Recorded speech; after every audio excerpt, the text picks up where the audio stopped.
In Spanish, we have different kinds of pasts, but specifically we have two that are always a bit of a problem. And in other videos, I already spoke about when you use one and when you use the other one. You can go and check those videos after this one. But in this video, what I want to show you is what happens, or what do you mean when you're using one verb or one tense versus the other tense, okay? So I'm going to show you the exact same sentence with each of the verbs, and I'm going to break down what it means when you use one and what it means when you use the other one. So you see that most of the times you can use either or. It just means different things. So let's see it. Okay, look, here I have this sentence. Same sentence, one with the pretérito imperfecto and one with the pretérito indefinido or pretérito perfecto simple. Let's just call them pretérito and imperfecto. This one here is pretérito, fui, and this one iba is imperfecto. But the names don't matter so much. It just matters the meaning. So, el año pasado fui a Madrid. Last year, I went to Madrid. El año pasado fui a Madrid. The other sentence says, el año pasado iba a Madrid. You are conveying slightly different things with one and with the other one. With the first one, you're stating a fact. You're saying, hey, listen to me. Last year, I went to Madrid. That's what I did. I went to Madrid.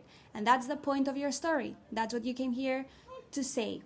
Also, if you take out the timeline, you can pinpoint in a point of the past that at some point you went to Madrid, and that's there. That's happened. And at some point, I went to Madrid. Now, if you say el año pasado iba a Madrid, in your mind, or me as a native speaker, I want to create a picture in your mind where you are imagining me going to Madrid last year, probably often, or I'm seeing you going to Madrid, or I'm seeing you in Madrid. It's not like I went to Madrid. It's like, okay, we're in Madrid. What happens there? Probably want to tell me something else, okay? You want to tell me muy a menudo. El año pasado iba a Madrid muy a menudo. You want to tell me that last year you went to Madrid very often, okay? So the point of your sentence here is that very often you went to Madrid, and you as a native speaker want to create this image in your listening's brain of you going to Madrid and then coming back and then going to Madrid, versus el año pasado fui a Madrid. I went. Maybe just the once in the timeline. Boom, is there, I went. Versus not exactly clear when I went, I just kept going often. Let's see another example. Entró en casa. He or she came in to the house. Or entraba en la casa. Same thing. He came into the house. Okay? In the first one, again, we have a timeline, and I'm saying he came into the house. In the other one, for some reason that we don't know yet, maybe I want to create a context, create an image in your head where you see this person coming into your house or my house. For example, in the first sentence I can say, entró en casa sin decir nada. He entered the house or came into the house without saying anything. And I'm presenting you with something that happened in the past, one time, and a fact. That was weird. He came into the house without saying anything. In the other one, I'm saying entraba en casa siempre a la misma hora, always at the same time.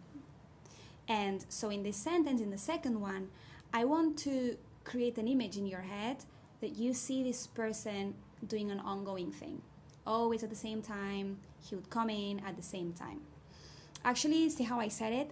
He would come in. In English, sometimes to refer to something that would happen all the time, continuously, you use the would. Okay? For us, this is the conditional, but that's another video.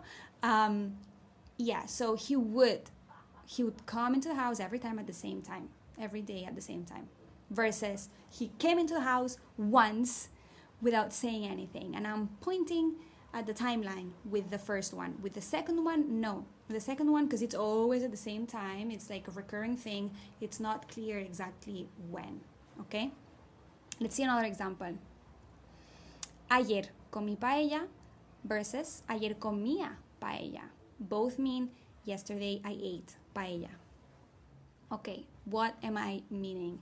The first one, I'm saying, oh, you know what? Yesterday I ate paella. Yesterday, in the timeline, I place it, boom, I ate paella. Happened.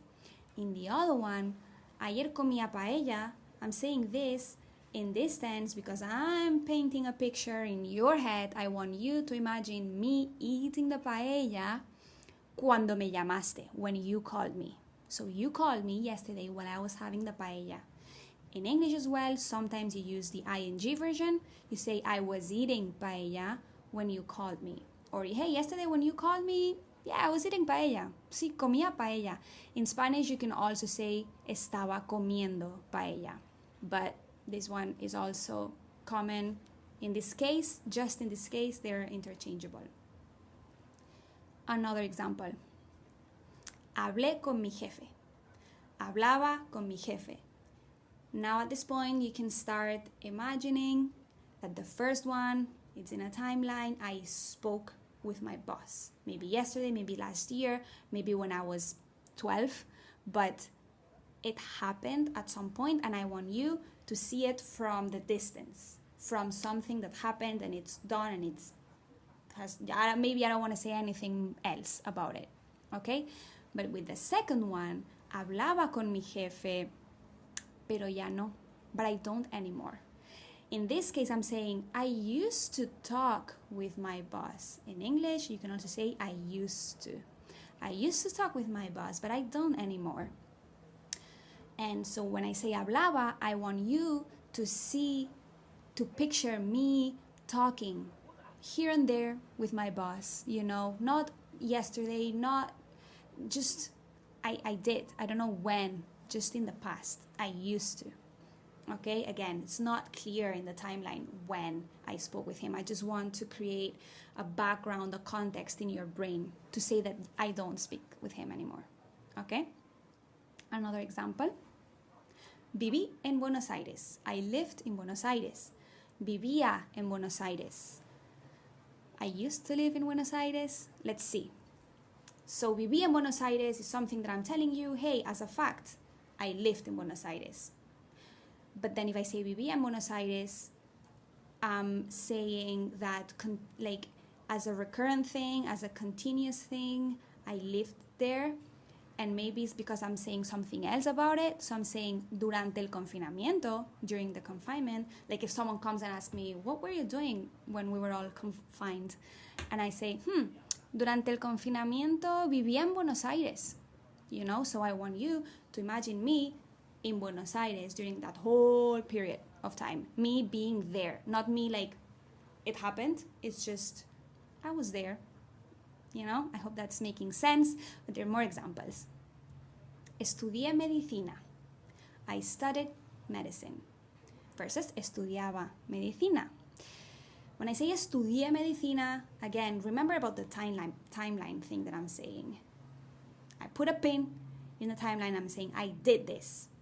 I studied. Maybe it was 4 years or 5, I don't know, that I studied medicine, or a lot. But it's in the timeline. There, I did it. But then when I say estudiaba medicina, I want you to picture me studying it in that same library. Maybe I'm walking around the street and I'm saying, hey, en esa biblioteca, o en esa misma biblioteca, in that same library, I used to study medicine.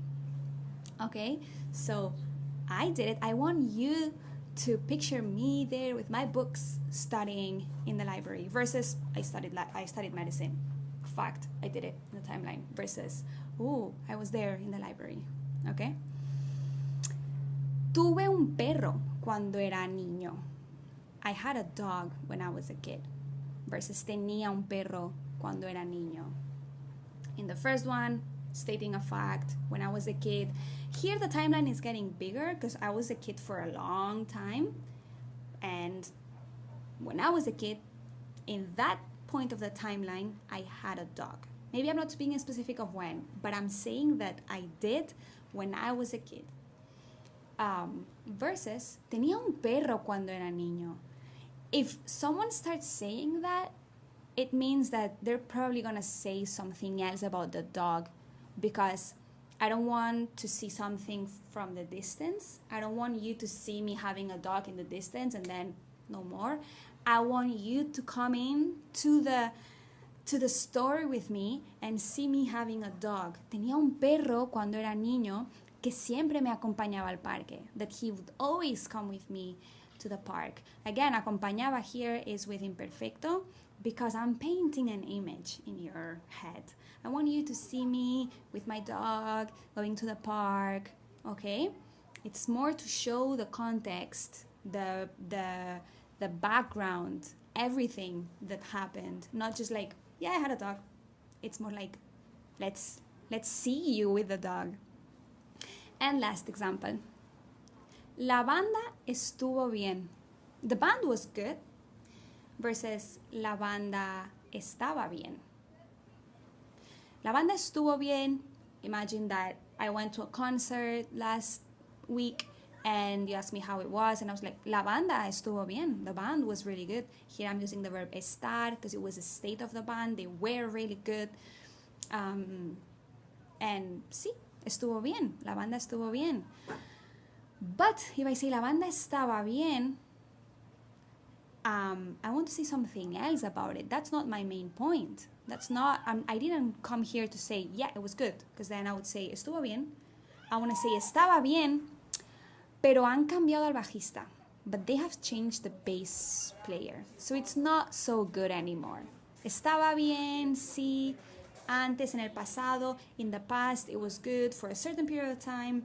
I'm not talking about a specific day, a specific concert, they were good. I'm saying that before, in general, they were good, but now they've changed the bass player and they've ruined it. So, han cambiado al bajista. So, no, ya no está bien. Okay, so this is what happens when you use one tense versus the other. I hope it's a bit more clear that one, it paints a picture. I want you to imagine me doing the thing in there. And the other one is just, I'm saying it from the distance. This happened at some point. Okay? If you have any sentences that could go with both, write them in the comments. And I hope that you enjoyed the video. If you liked it, I would appreciate it if you give it a like and you subscribe and you watch my next video that's going to be next week. Ciao!